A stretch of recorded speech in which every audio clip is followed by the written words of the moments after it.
My journey begins in Lewes, just an hour from London, yet it feels a world apart. For a solo traveller, Lewes is the perfect size to explore on foot, each step taking you into its stories and histories.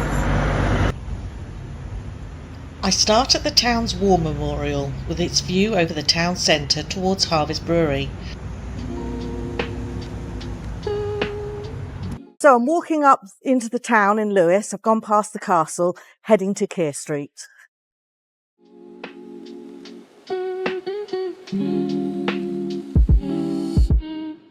But first, on the High Street, Bull House.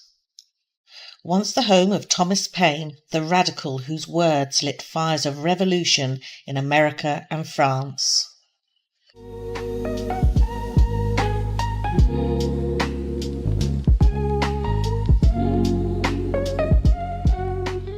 I arrive at Keir Street, a cobbled lane where time seems to have stood still. It's said the Prince Regent once drove a coach down here on a dare. Today it leads me gently into the heart of town. Rising above the rooftops is Lewes Castle. Built soon after the Norman conquest, it has watched over the town for almost 1,000 years.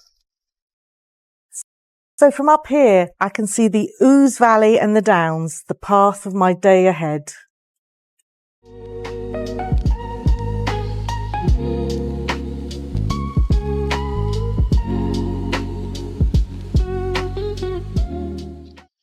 In 1264, the Battle of Lewes raged nearby, a turning point in English democracy.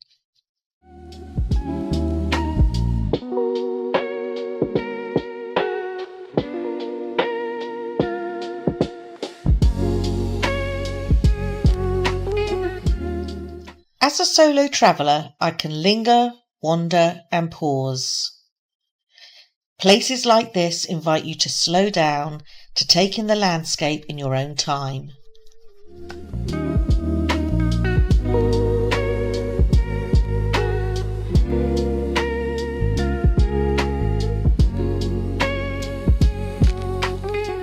As a solo traveller, it's a moment of peace, quiet, solitude. Just sit and contemplate what you've seen and what you're going on to see.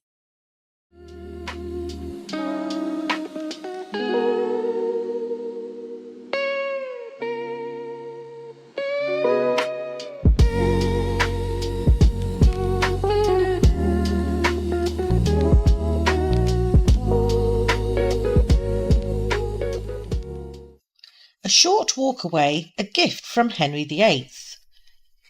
Anne of Cleves House is a Tudor gem, once part of her divorce settlement.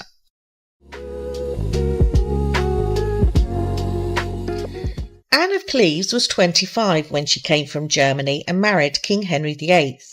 He was 50 and she was his fourth wife. From their first meeting, King Henry VIII wasn't happy. Anne of Cleves couldn't speak English or dance, and he said he didn't want to marry her. Anne of Cleves was wise enough to agree to have the marriage annulled. She was rewarded with money and houses.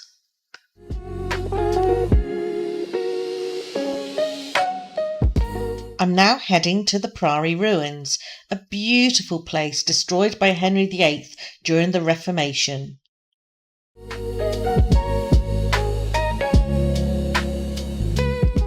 These quiet arches are what remains of Lewes Priory. And as my first day draws to a close, I think of the beautiful sights I've seen and the adventures to come.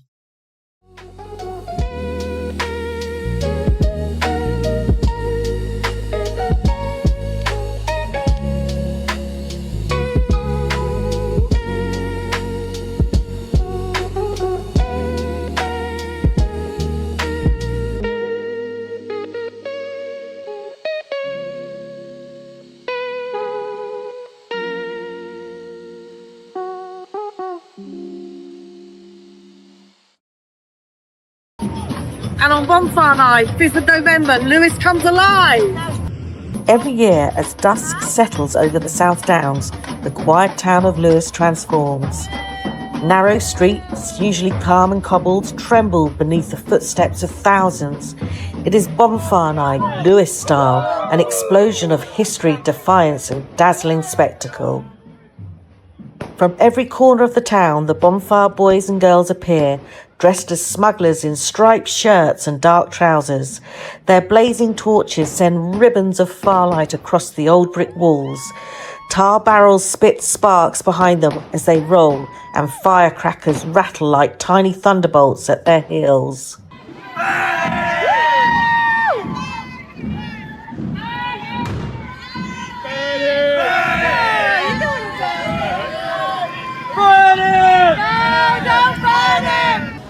Behind them come the costumed ranks, Mongolian soldiers in sweeping robes, clergy figures in sombre black, cavaliers with plumed hats and jazz bands swaggering with brass swing.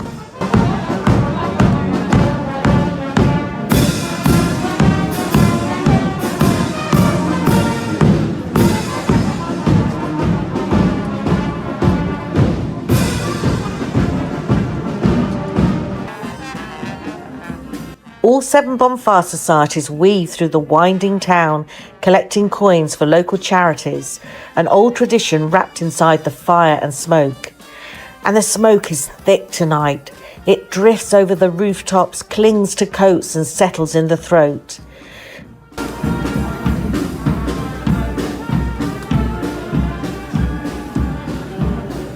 Native Americans adorned with feathers and bells step in rhythm, their silhouettes flickering in the glow of the flames.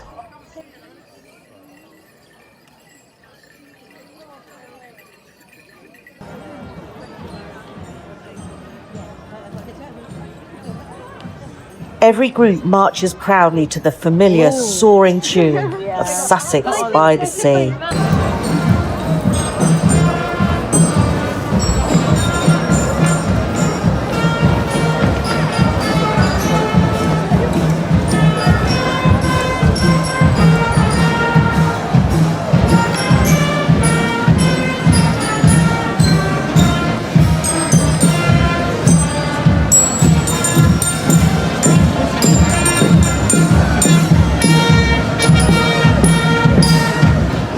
The sound of firecrackers fills the air so completely it seems to shake the night itself.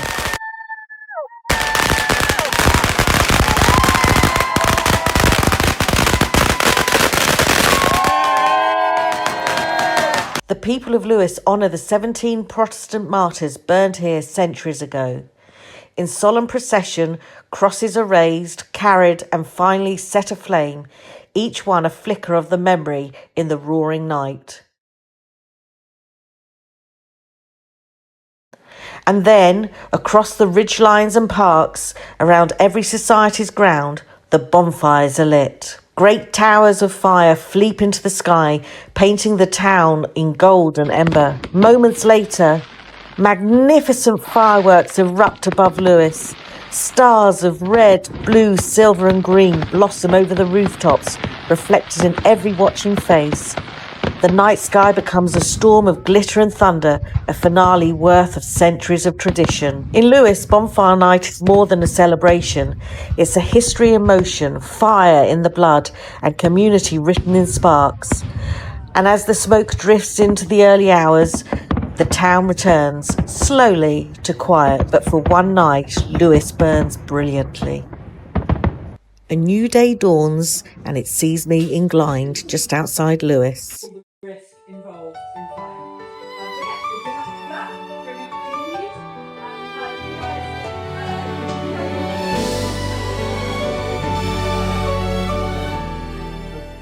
I'm tenor-laded up, I'm fine. It's proper happening. How am I feeling? I'm feeling excited, a little bit anxious, I'm not going to lie, but after all the disappointments of it being put off because of the bad weather, to actually be here, signed the waiver, the health and safety waiver. Yeah, do you know, I'm 56 and I never thought I would do anything like this. It's so far out of my comfort zone. To be doing this, it's such a feeling of liberation, of excitement, of regaining the youth that I never had, and just to feel free. It's a freedom. It's an excitement, yeah.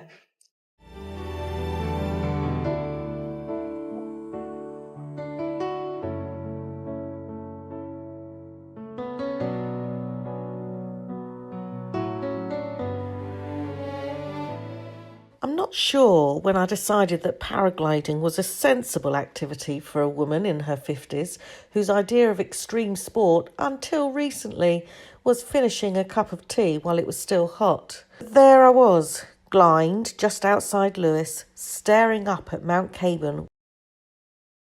I'm okay, excited, not looking forward to the hike up the hill, but we'll give it a go. Okay. But they're getting all the gear out ready for us. Yeah, it's exciting. She says, optimistically. Yeah, I'm looking forward to it. It's the hike up I'm not looking forward to. But the actual flight itself, I'm looking forward to it. It should be good fun. Yeah, I've got it. And the creeping suspicion I'd made a terrible mistake.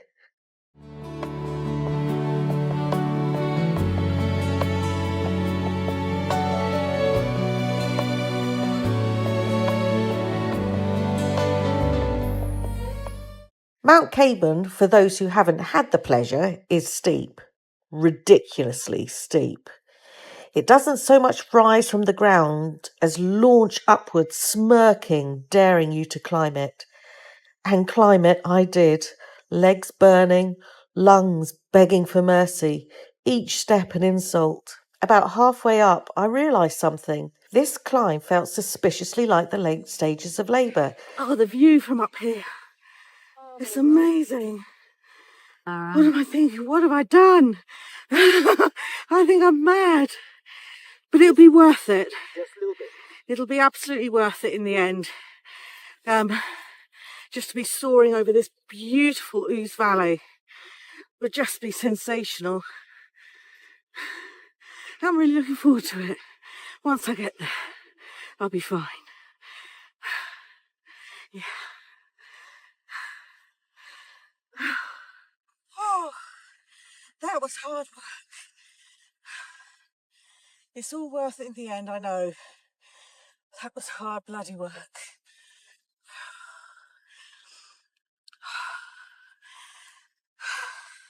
You know, when you're exhausted, sweating, slightly delirious, wondering why on earth you agreed to do this, and silently considering whether you can politely opt out.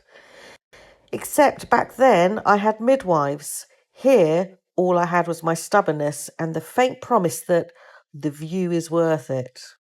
At the top, bent over like a tired Victorian chimney sweep, I met my pilot, Tim.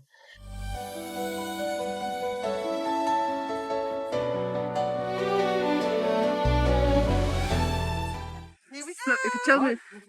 The excitement is bubbling. Oh my goodness. Calm, cheerful, and thank heavens, obsessed with safety. While my internal monologue screamed, "Turn back now!" Tim checked every clip, every strap, every tiny detail. He spoke to me gently like a man who has safely flown many panicky humans off hillsides. The rush of adrenaline is kicking in now. Okay. Yeah, it's very real. So still a bit anxious, but yeah, it should be really good. I must be mad. But then came the silence. The moment before the launch. My heart was hammering so loudly, I'm pretty sure it could have powered the nearby village. Anxiety? Oh, intense. I questioned every life choice that had led me to this moment. I wondered if I'd updated my will. Then Tim said, "Ready?" And somehow I said yes.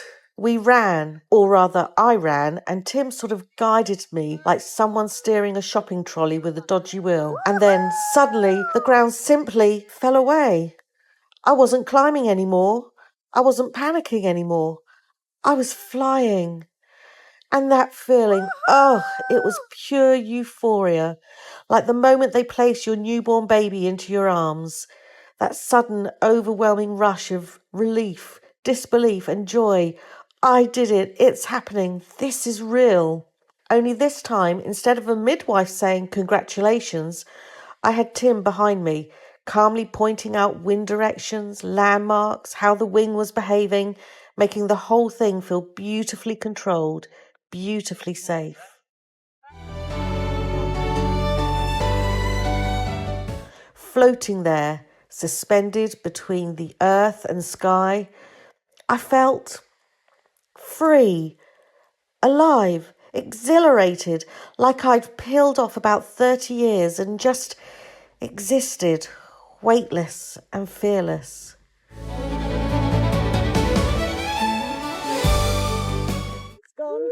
The air around us was incredible. Wind, but also silence. A combination I didn't know was possible. The kind of quiet that fills your whole body, the kind that makes you forget your age, your worries, your to-do lists, even the climb up Mount Caban.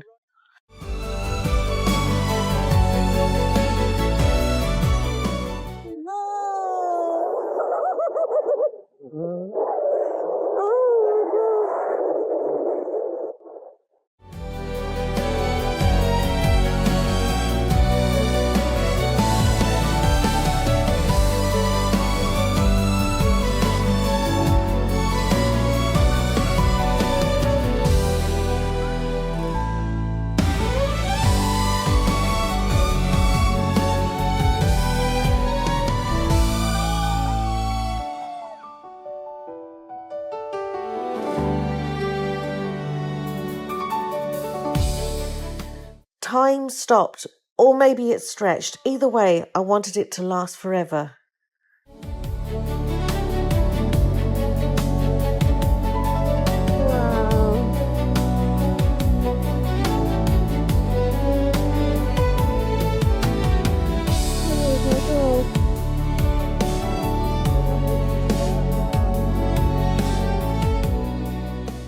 And then as we slowly drifted back towards land, Tim chatting gently, guiding us down, I realised something important. I wasn't the same woman who stood at the bottom of Mount Caban thinking she'd made a mistake. I was someone who'd run off a hillside and embraced the sky.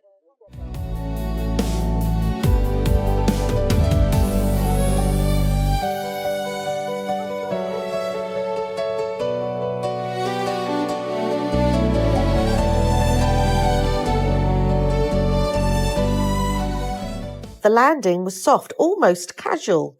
My legs shaky, but my spirit absolutely soaring.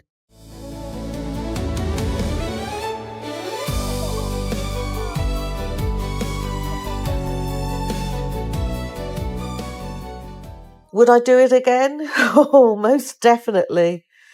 Because for those minutes in the air, I felt something rare, something thrilling, something utterly unforgettable. I felt free. Travelling solo at 50 isn't about moving quietly.